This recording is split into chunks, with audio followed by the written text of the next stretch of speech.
اگر تم وہاں سے اٹھ کر چلے جاتے ہو جہاں پر تمہاری قدر نہیں، یقین مانو تم کمزور نہیں بلکہ ایک خوددار انسان ہو۔ بے سکونی بڑھ جائے تو عبادت کا وقت بڑھا دو اور اللہ تعالیٰ سے بات کرو، اور اپنے دکھ کا مداوع صرف اسی سے مانگو، وہی رحیم و کریم ہے۔ وقت جب فیصلہ کرتا ہے تو گواہوں کی ضرورت نہیں پڑتی۔ شیخ سعدی فرماتے ہیں کہ تم اپنی ہزار غلطیوں کے باوجود بھی اپنے آپ سے محبت کرتے ہو، لیکن دوسروں کی ایک غلطی کی وجہ سے ان سے نفرت کیوں کرنے لگ جاتے ہو؟ یا تو ہجرت بہت مجبور ہو کر کی جاتی ہے، چاہے وہ گھر سے کی جائے یا کسی کے دل سے۔ تمہاری وجہ سے اگر کوئی بے سکون ہو جائے تو یاد رکھو کہ تم ظالموں میں سے ہو۔ حضرت علی فرماتے ہیں کہ اگر میری زندگی میں دکھ نہ ہوتے تو میں اپنے رب کے ساتھ دعا کا رشتہ کیسے نبھاتا۔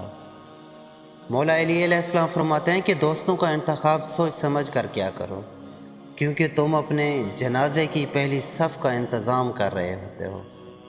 جب کبھی تمہیں لگے کہ تم تھک چکے ہو اور دعا بھی نہیں مانگ سکتے ہو تو صرف خالی ہاتھ پھیلا دیا کرو، اور تمہارے پھیلائے ہوئے ہاتھ اس بات کی گواہی ہوں گے کہ تم رب کریم کے محتاج ہو۔ آپ کا سب سے بہترین اور قیمتی سرمایہ وہ لوگ ہیں جو آپ کی غیر موجودگی میں اللہ تعالیٰ سے دعاؤں میں آپ کے لیے خیر مانگتے ہیں۔ اچھے لفظ تخلیق کرنے کے ساتھ ساتھ اچھے رویے بھی تخلیق کرنے چاہیے، کیونکہ لفظ کتابوں میں زندہ رہتے ہیں اور رویے دلوں میں زندہ رہتے ہیں۔ یوسف علیہ السلام جانتے تھے کہ سارے دروازے بند ہیں، پھر بھی بند دروازے کی طرف دوڑ پڑے تھے، اور پھر خدا نے ایک ایک کر کے سارے دروازے کھول دیے۔ اور کبھی اگر لگے کہ آپ کے لیے بھی سارے دروازے بند ہیں تو جان لو کہ آپ کا اور یوسف علیہ السلام کا خدا ایک ہی ہے۔ آج کا انسان اپنے دکھ سے زیادہ دوسروں کے سکھ سے زیادہ دکھی ہے۔ جب آپ سے کوئی مدد مانگے تو یہ سوچ لیں کہ اس نے آپ سے پہلے اللہ تعالیٰ سے اپنے رب سے مدد مانگی تھی، اور اس رب نے اس آدمی کو آپ کا پتہ دیا۔ اولاد کی خاطر کسی کا حق نہ کھاؤ۔ اگر اولاد قابل ہوئی تو اپنے لیے خود بنا لے گی، اور اگر نالائق ہوئی تو آپ کا بنا بنایا بھی ضائع کر دے گی۔ بہتا پانی اور نرم لہجے دونوں ہی خاموشی سے اپنے رستے بنا لیتے ہیں۔ بانو کوسیا کہتی ہیں کہ ہم لوگوں سے تب تک لڑتے ہیں جب تک ہم ان سے محبت کی امید رکھتے ہیں، اور جس دن یہ امید ٹوٹ جائے تو ہم لڑنا بھی چھوڑ دیتے ہیں۔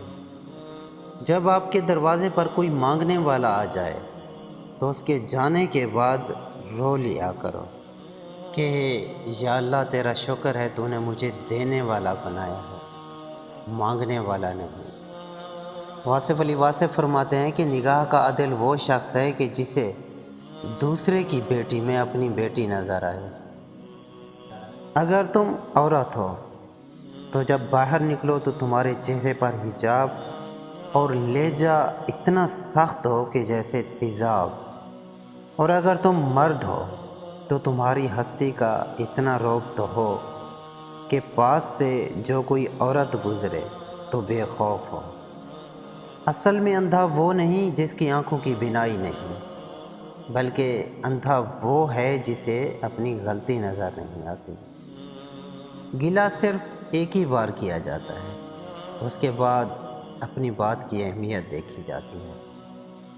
زندگی نے بہت کچھ سکھایا اور کتابوں نے بھی رہنمائی کی، لیکن انسانی رویوں نے جو سبق دیا نہ تو زندگی کے کسی ورق پر اور نہ ہی کتاب کے کسی صفحے پر تحریر تھا۔